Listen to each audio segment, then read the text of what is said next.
Dobrý večer. Dobrý večer. Není úplnou náhodou, že ovládáte některá česká slova, Lorenzo. Je to proto, že jste vlastně v České republice, v Československu tehdejším také studoval, nebo respektive to můžete nějak vysvětlit? Okay, I came to Czechoslovakia, to Prague, first time in May '68, and it was a moment that I'll never forget in my life. There was an atmosphere of liberation everywhere, which recalls me the atmosphere of liberation of this movie. And then I returned several times, and I did my diploma of operace in cardiology here in Prague. So I don't know your beautiful language, but some words. Jenom malo. And I'm fond of the Czech culture, starting from, okay, he was writing in German from Kafka, from Franz Kafka, of course. And Czech music, Smetana and Dvorak, I'm fond of. So your country is to me near to my heart, anyway. Děkuju. Já bych se chtěl zeptat, vy jste tady dělal diplomku na kardiologii, čím to, že jste se stal psychiatrem? Okay, I tell you the true story, but it's a secret. I had a heart problem in my soul, which was a love here in Prague. A girl. Holka. A jak to bylo s tou psychiatrií teda? Proč jste se rozhodl pro tu psychiatrii? I decided for psychiatry because, okay, my father was a doctor. I knew I had to become a medical doctor too, all my childhood and adolescence. And I knew I had to differentiate from him.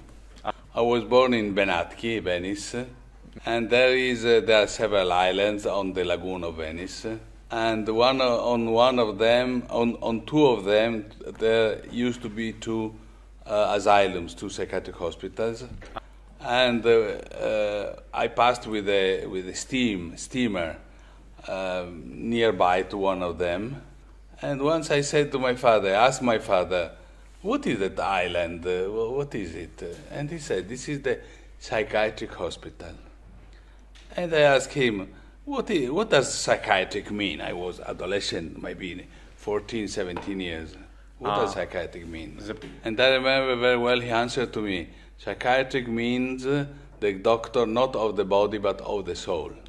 Nevertheless, so I decided from that moment that I wanted to become a psychiatrist. Jak je to vlastně, viděli jsme dokument vlastně o Terstu, také o Gorici, o Terstu, o Franku Bazáliovi, a já jsem se chtěl zeptat, jestli to probíhalo takhle věrně, jak to je zobrazeno v tom filmu.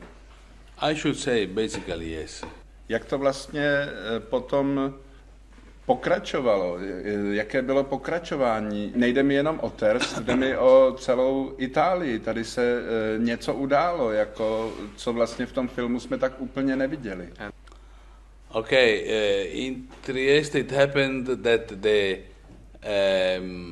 emptying of the mental hospitals went ahead, and the former patients were all reinserted in the city. I saw many decades later some of them who were like those described. They were practically normal people. And then there have been opened 7 mental health centers, all 24 hours open, and all the personnel, staff, medical and nursing staff went, one person after the other went working outside in these 7 mental health centers. And in many flats where patients were living, and the nursing staff was caring of them. In Italy, the thing was similar and different in the same time. It depended by the situation, by the political situation, by the presence of psychiatrists like us, and so on and so forth. Okay, Gorizia started in 61 and Trieste started in 71, and some former collaborators of Basaglia and Gorizia went to work in Arezzo, Ferrara, and other relatively smaller cities in Italy, started doing the same in different centers. And this happened in the 70s. In the 80s, many of these directors and psychiatrists went to work in larger cities, Torino, Genova, and Roma, the capital. You can imagine to make these things in larger cities is more difficult. And to conquer the capital is very important. Basaglia became director of the mental hospital of Santa Maria della Pietà in Roma the 1st January 1980. The 29th of August 1980 of the same year, Basaglia died. But meanwhile, he had already done so many things that his followers were able to close in a few years the mental hospital of Rome and to settle down several outdoor services substituting the centralized mental hospital in Roma. Sure. Meanwhile, in the year 1978, 2 years before, the Italian Parliament had promulgated the reform law for psychiatry, in which it was foreseen and stated that all mental hospitals in Italy should be closed. So it happened top-down from the Parliament and bottom-up from the basis, which was transforming gradually and gradually. But all the hospitals were closed in the year 99, 2000, like this. It took 20 years in order to reach this achievement in all the country. You can imagine how many resistances there was in all the country, from psychiatrists, first of all, public opinion, magistracy, because the common sense said that psychiatric patients are dangerous people. So they should have remained closed, and if they would have done something, they would not respond for what they have done, but the psychiatrists should have responded for this. So there were many prosecutions against, let's say, democratic psychiatrists and many trials. But almost always, not always, almost always, psychiatrists have been absolved, and it has been clarified that it is a false problem that of the dangerousness of psychiatric patients. Because in Italy there are very many dangerous people, for instance, mafia people, that are not crazy people. But I think dangerous people are everywhere who are not crazy. And about this we could discuss very long. Today the situation in Italy is that the mental hospitals don't exist. Instead of them, there are 320 services, psychiatric services in the hospital for acute patients. In these services must be, says the law, not more than 15 beds in each one, in order to avoid the concentration. Concentration means concentration camps immediately, of course. So 15 beds times 320, how much does it? I think about 7,000.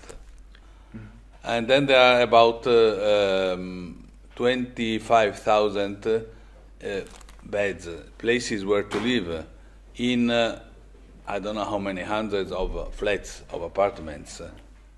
So the problem in Italy now is that some habits of the total institution have not been yet totally abandoned.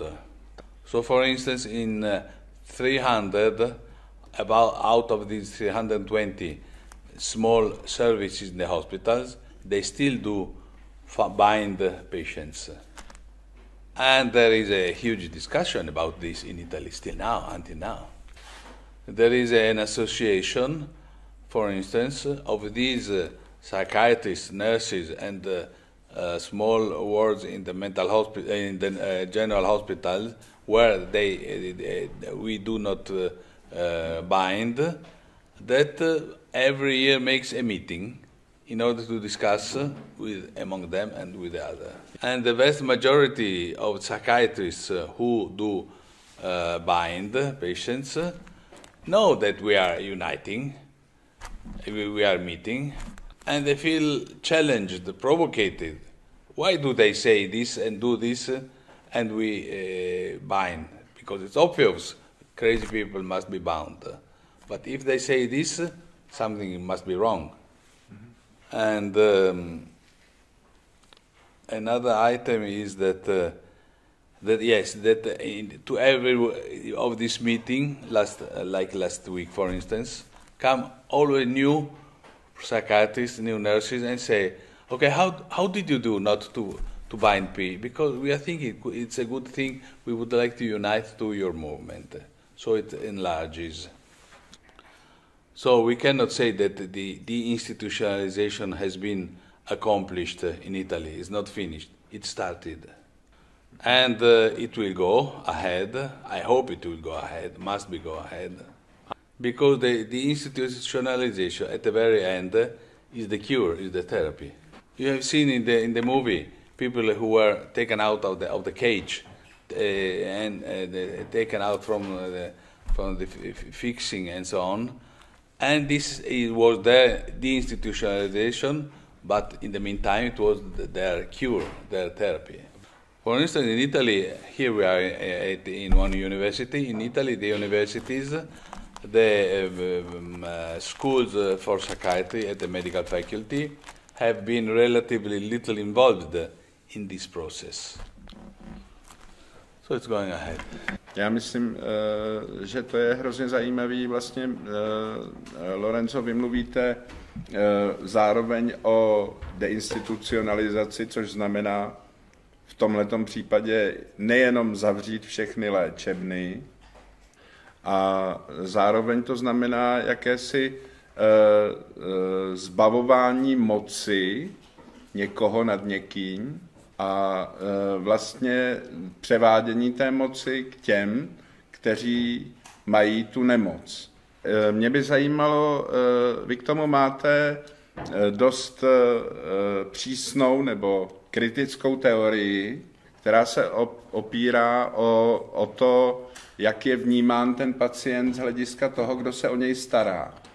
Já si představuju jako člověk, který má zkušenost s duševním onemocněním, že prostě někdo rozhoduje za mě, že mám být třeba hospitalizován. Když jsem hospitalizován, tak rozhoduje o tom, jak tam mám žít, a když chci ven, tak on rozhoduje, jestli mě pustí. Jak bych si měl jako počínat, abych byl co nejdřív propuštěn, a jak bychom si měli počínat, aby byly co nejdřív tyhle ty ústavy a léčebny odstraněny.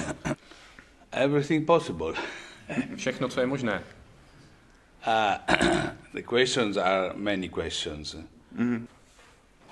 One question is the question of the power. Power cannot be cancelled. The question of power.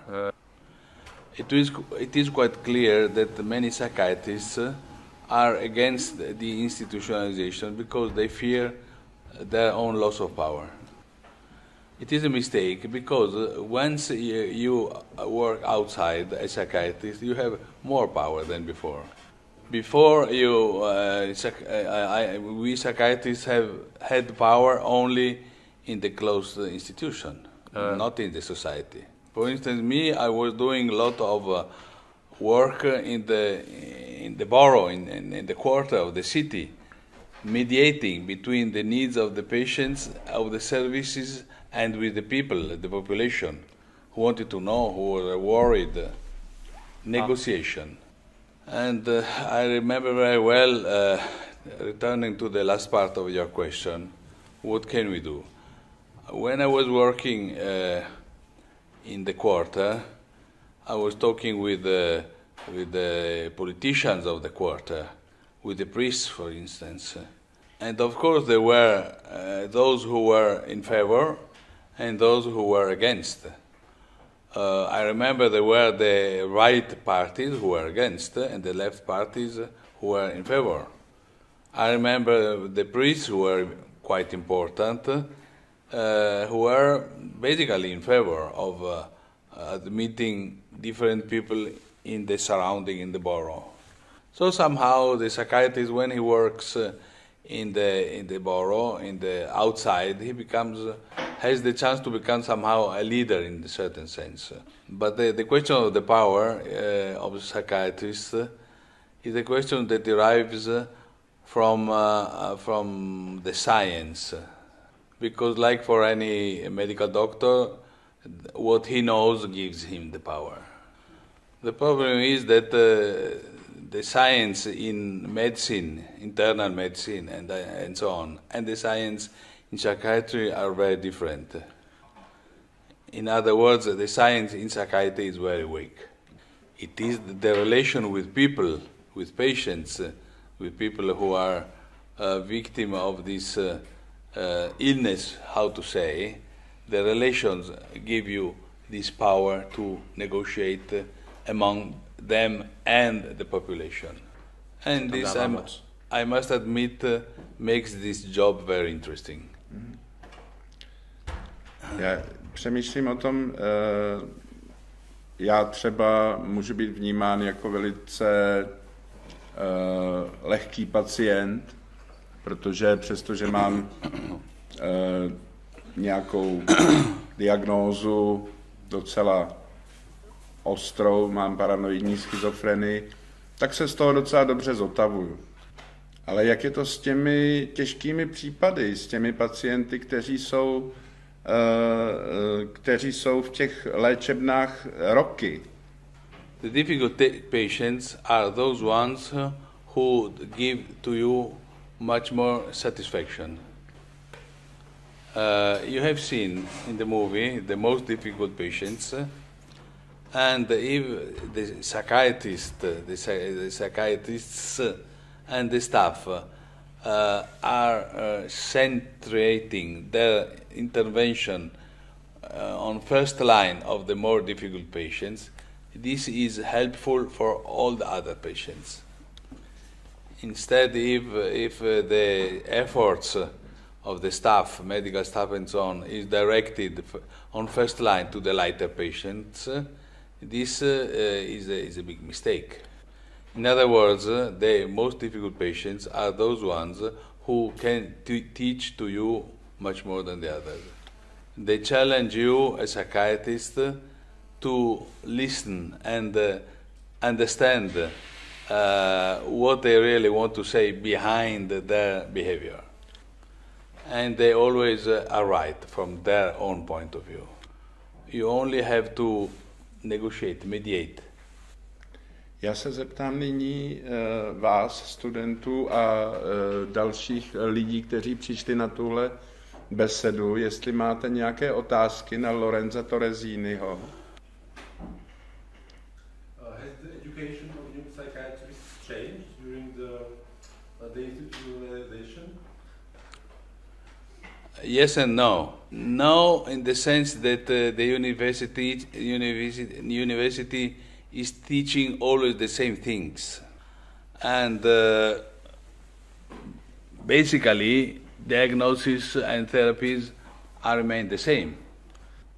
But especially diagnoses are not the first problem. It is very different from the rest of medicine and surgery.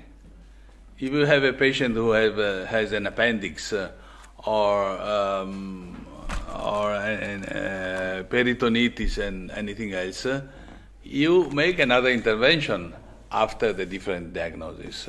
If a patient has a heart problem or a liver problem, the therapy is totally different. Of course, if a patient has a neurosis, a phobia, I don't know, or a depression, or a schizophrenia has different therapy, of course, but the therapy is not the first item. The first item is the relation, the comprehension, and the cultural mediation of the meaning of what he wants to say. Ano. Chcem opýtať, keď vlastne dochádzalo k prepušťaniu týchto pacientov, či sa objavili nejaké násilnosti z ich strany a či to potom viedlo ako vyhrocovaniu tej verejnej mienky? Yes, this happened. You can't avoid. Can happen. And these happenings became a scapegoat in order to attack the institutionalization, obviously. But when there were the institutions, happened accidents, violences, sometimes, rarely, but sometimes, also when the institutions were closed, outside. It happened also before. Nothing changed. You can do all possible in order to prevent these misunderstandings, accidents, and so on and so forth, but a certain small percentage is unavoidable. Of course, this, as I said before, brought to the reaction of the magistracy, of the prosecutors. But at the end, every time it was clarified that psychiatrists had no responsibility in these acts of the patients. Behind these reactions of the public opinion and of the magistracy, there is a huge misunderstanding. The misunderstanding is that the patient who does something wrong, an accident, is totally unresponsible. One of the consequences that we arrived to in Italy, many of us, is that the total non-responsibility does not exist. If one is schizophrenic and hears the voice of the people from Marte who tell him to do something wrong, he is for sure partially less responsible than a so-called normal person, but he knows what he does at the end. This idea of not being responsible, the patients, is an idea that comes from 150 or 200 years ago. When the ideas of Charles Darwin started to be extended to mankind. Charles Darwin was a great scientist, and he understood that there was, and explained that there is a hierarchy in the nature. This hierarchy is given by the development, by the first amphibians, then reptiles, and then mammals, and then the human. Okay, there is a hierarchy. At the beginning of psychiatry, the beginning of the 19th century, somebody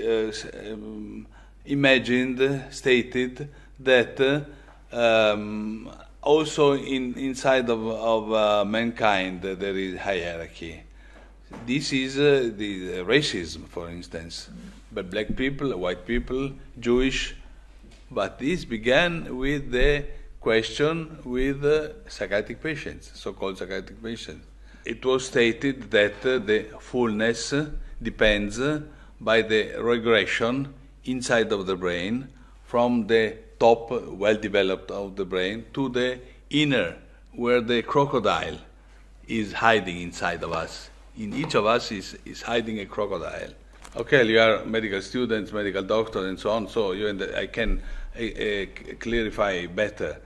Cesare Lombroso, who was a psychiatrist of the half of the 19th century, did a hypothesis that after became a certainness that the fullness, craziness, schizophrenia, and so on, depends by a regression from the new pallium to the paleopallium. Paleopallium was the brain of the reptilians. if the pallium prevails, you have craziness. So one is a reptile, crocodile. This was the hypothesis of the time, which has not yet totally died. So this concept of the hierarchy in mankind brought, for instance, to the concentration camps and to the extermination of different people by Nazis. This was a consequence. Is it clear what I'm saying, or? I wanted to ask you, how is the process of the treatment of children with mental disabilities, and how are they deinstitutionalized? This is a difficult problem. Treatment of children is a difficult problem. Also, with children, there is a temptation of considering children mainly an organic question than a question of being children. Then the question of how the relationship with the families, with the parents. The question then is the question of how or if to institutionalize children or not. I think Italy has not done very much in this sense, but I think it's better so than having done too much in order to control medically and physically and institutionally children. So, for instance, I have not a very big experience with children, only that I have two children and two grandchildren now. But what I want to say is that when you speak to children, you have to speak about families, for instance. So if a family brings to you a child, okay, it's too easy to discuss about the family instead of the child, but it belongs to. Then there is the question of the pressure of the international medicaments firms who want to sell medicaments. For instance, the famous Ritalin. And it is difficult to decide whether Ritalin is good or bad. I am very, very much not in favor of Ritalin. The other great question is the question of autism, Asperger, and so on and so forth. In my very opinion, it is a mystery. I believe that exists autism, but I believe that every child who had received the diagnosis of autism is another child, simply. Mozart was an autistic, in my opinion, or Aspergerian, maybe. He describes Papageno in The Magic Flute with a cage and a bird on his back. But in German, to have a bird means to have a bird in his head, so it means to be crazy. So Mozart and the guy who wrote the booklet, in my opinion, described Mozart himself, who was proud of being crazy. And very often autistic children have some genial traits of their mind. The difficult thing is to understand them. So it's a very complex item. Prosím, další otázku. Question. So when there is a case that like a person with mental disability feels the attack of the illness, like acute attack, you know what I mean, like psychosis or something, where do they go? Because I've heard that like in some countries they are then in the internal departments, and actually the staff really doesn't know like how to deal with the problem. Okay, I'm a bit deaf, therefore I didn't hear you very well. Anyway, I hope I have understood. If I properly understood you, you were asking what happened with the acute patients practically in Italy. I told you already that there are 320 small wards with highestly 15 beds each one for acute patients in all Italy, at the general hospitals. This is the general rule, that acute patients first arrive there, especially if they are new patients.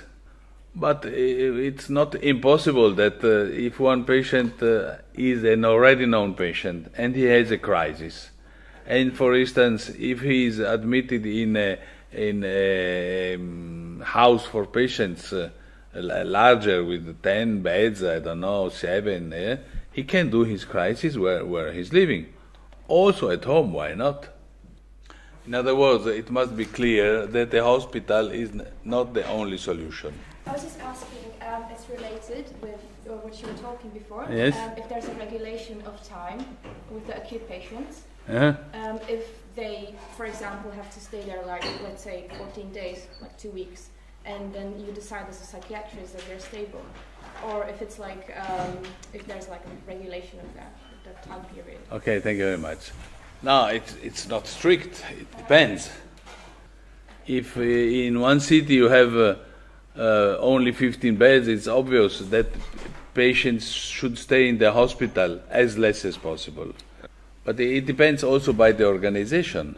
For instance, in Trieste and in all the region of Trieste, Friuli, Venezia Giulia, in the hospital ward, many patients stay only a few hours. Why? Because there are mental health centers in the city, open all day, all week, Christmas, Easter, Sylvester, and so on and so forth, where with beds, where patients stay with staff like if it was a very little hospital, which is not a hospital, it's a center, but they are admitted.